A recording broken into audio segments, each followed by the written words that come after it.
হিন্দুর কোনো দায় নেই ধর্মনিরপেক্ষ হওয়ার, হিন্দুর কোনো দায় নেই সম্প্রীতি করার। আমরা সম্প্রীতি করতে করতে আমাদের দেশের অর্ধেক 2-3 খণ্ড হয়ে গেছে, পাকিস্তান হয়ে গেল। আমাদের দেবী দেবতার সম্মান মন্দির গেল, মা বোনের ইজ্জত গেল, 14 পুরুষের ভিটে মাটি ছেড়ে ওপার বাংলা থেকে এসেছি, কত সম্প্রীতি করবেন? তাই কিছু আহম্মক সেদিন বলেছে কোন নাকি টুপি পরে কে জল খাইয়েছে সম্প্রীতি। রামনবমী সম্প্রীতির উৎসব নয়, কান খুলে শুনে রাখুন, এটা হিন্দুর উৎসব। রাম আমাদের রাষ্ট্রপুরুষ, পূর্বপুরুষ, তার জন্মভূমি করব, কেউ অপবিত্র করবেন না। যদি বলতে হয় বলুন ঈদ হচ্ছে সম্প্রীতির উৎসব, বলুন মহরম হচ্ছে সম্প্রীতির উৎসব, বলুন ক্রিসমাস হচ্ছে উৎসব সম্প্রীতির। হিন্দু কোনো ঠেকা নেয়নি। যে বেটা ঠেকা নিতে যাবে তার রক্তের দোষ আছে, যে হিন্দু সম্প্রীতির কথা বলবে তার রক্তের দোষ আছে, সে ওপার বাংলা থেকে মায়ের গর্ভে এসছে। কোন হিন্দু যদি হিন্দুর বাচ্চা হয় সম্প্রীতির কথা মুখে নেবে না।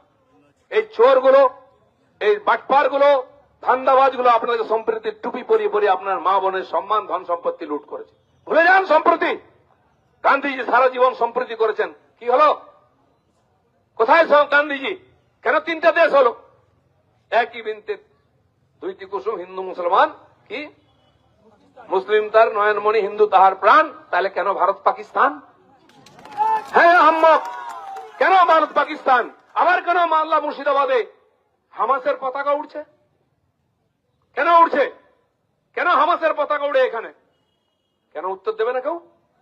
কি করে হিম্মত হয়? মমতা ব্যানার্জি, আপনার সাম্প্রদায়িকতা আপনার বাড়িতে রাখুন, আপনার সম্প্রতি আপনার বাড়ির অঞ্চলে রাখুন, আমাদের আহ্মক বানাবেন না। অনেক আহ্মক বানিয়েছেন, কিছু গাধা হিন্দু আছে পেটের জন্য ছুটে যায় ওখানে, এদেরকে সময় থেকে আলাদা করুন। এবার হিন্দুর বাচ্চাই না, এদের রক্তের দোষ আছে। এরপরের রামনবমীতে কোন হিন্দু বিরোধী বা কোন সম্প্রীতিবাদী বা কোন সেকুলার যদি আপনার রামনবমীর মিছিলে আসে, ওটা অপবিত্র হবে। তাকে গঙ্গা জল দিয়ে ধুইয়ে কালো ষাঁড়ের মূত্র খাইয়ে হাঁটাবেন, কি ধনঞ্জয় দা? কালো দৌড়ের মুখ খাইয়ে তারপরে তাকে হাঁটাবেন। অনেক সম্প্রীতি শুনেছেন, এইসব নোংরামি বন্ধ করুন, নেকামি আপনার বাড়িতে রাখুন। হিন্দু কোন ঠেকা নেয়নি সম্প্রীতির, সেই জন্য অপবিত্র করবেন না আমাদের ধর্মকে সম্প্রীতি সম্প্রীতি বলে। আমি আগেও বলেছি, মুসলমানকে মুসলমান থাকতে দিন, হিন্দুকে হিন্দু থাকতে দিন, ভারতকে ভারত থাকতে দিন। নেকামি নোংরামি করে আমাদেরকে আর বিভ্রান্ত করবেন না। তাই মুর্শিদাবাদ যা ঘটছে, মমতা ব্যানার্জি যদি তার ব্যবস্থা নেন, আজ এই যোগ্য শিক্ষকরা ডিআই অফিসে সব জায়গায় ধর্ণা দিয়েছেন, প্রদর্শন করেছেন।